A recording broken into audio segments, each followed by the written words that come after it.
Shalom saudaraku, kita melanjutkan pembahasan dari Ibrani pasal 7 ayat 3 dengan tema tanpa awal dan akhir. Demikianlah firman Tuhan, ia tidak berbapa, tidak beribu, tidak bersilsilah, harinya tidak berawal, dan hidupnya tidak berkesudahan. Dan karena ia dijadikan sama dengan anak Allah, ia tetap menjadi imam sampai selama-lamanya. Saudaraku, diam terkadang lebih bersuara daripada berbicara. Di zaman sekarang di mana semua hal dicatat dan didokumentasikan. Bayangkan bertemu orang yang sama sekali tidak ada riwayat hidupnya.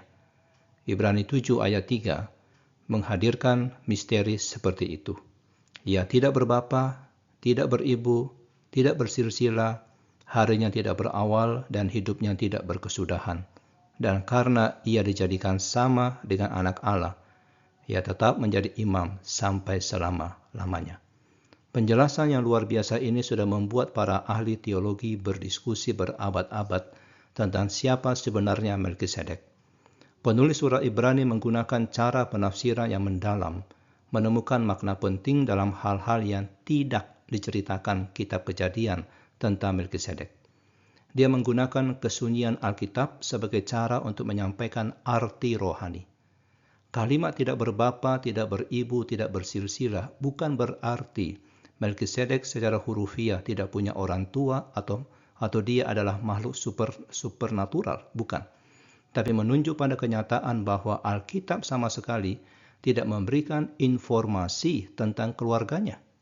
Dalam budaya Israel kuno, di mana catatan keluarga sangat penting untuk menentukan identitas dan terutama hak menjadi imam, ketiadaan ini sangat mencolok.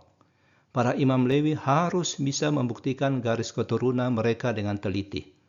Imam yang tidak bisa membuktikan silsilahnya akan dikeluarkan dari pelayanan. Nah, cara penulisan yang berargumen dari keheningan ini menunjukkan pendekatan yang mendalam, di mana tidak adanya informasi justru punya makna rohani yang penting. Penulis membaca kelalaian dalam kitab Kejadian ini sebagai kesengajaan Allah menemukan arti dalam hal-hal yang tidak disertakan dalam teks. Biasanya kitab Kejadian memberikan catatan keluarga yang lengkap. Jadi ini seperti sebuah kelalaian. Ini pasti punya tujuan yang khusus dalam rencana penyelamatan Allah. Nah, penjelasan tentang waktu harinya tidak berawal dan hidupnya tidak berkesudahan memperluas pengamatan tentang keluarga ke soal waktu. Sekali lagi, ini bukan mengklaim bahwa Melkisedek kekal, tapi mengamati bahwa Alkitab tidak mencatat kapan dia lahir atau mati. Dalam cerita Alkitab, dia muncul tiba-tiba dan menghilang begitu saja, tanpa riwayat hidup lengkap seperti tokoh-tokoh penting lainnya. Nah, cara penyajian cerita ini menciptakan kesan keabadian yang membuat Melkisedek ini menjadi gambaran yang tepat dari anak Allah yang kekal. Saudara, perbandingan dijadikan sama dengan anak Allah memperjelas hubungan antara Melkisedek dan Kristus. Menetapkan bahwa Melkisedek adalah tiruan sementara, sedangkan Kristus adalah kenyataannya. Kata dalam bahasa aslinya untuk dijadikan sama berarti dibuat menyerupai sesuatu, menunjukkan bahwa pentingnya Melkisedek berasal dari kemiripannya dengan Kristus. Bukan Kristus yang mengambil keimamannya dari Melkisedek, bukan.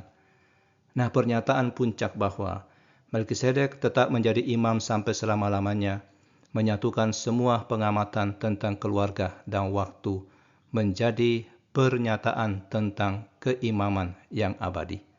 Karena Alkitab tidak pernah mencatat kematian Melkisedek atau berakhirnya keimaman dia muncul dalam cerita Alkitab sebagai orang yang keimamannya terus berlanjut. Keabadian dalam kisah ini menjadi kenyataan rohani dalam Kristus yang benar-benar punya hidup yang tidak bisa binasa dan menjalankan keimaman yang kekal. Mari kita berdoa.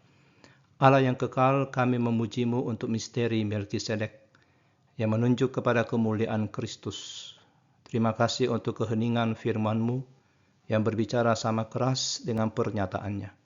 Kami bersyukur bahwa Yesus, Imam besar kami, benar-benar tanpa awal atau akhir memegang imamatnya untuk selama-lamanya. Ketika kami berurusan dengan keterbatasan kami sendiri, ingatkan kami bahwa kami dilayani oleh imam yang hidupnya tidak berkesudahan. Bantu kami untuk menemukan penghiburan dalam imamatnya yang abadi, mengetahui bahwa dia selalu hidup untuk berdoa syafaat bagi kami. Di dalam nama Tuhan Yesus kami berdoa. Amin.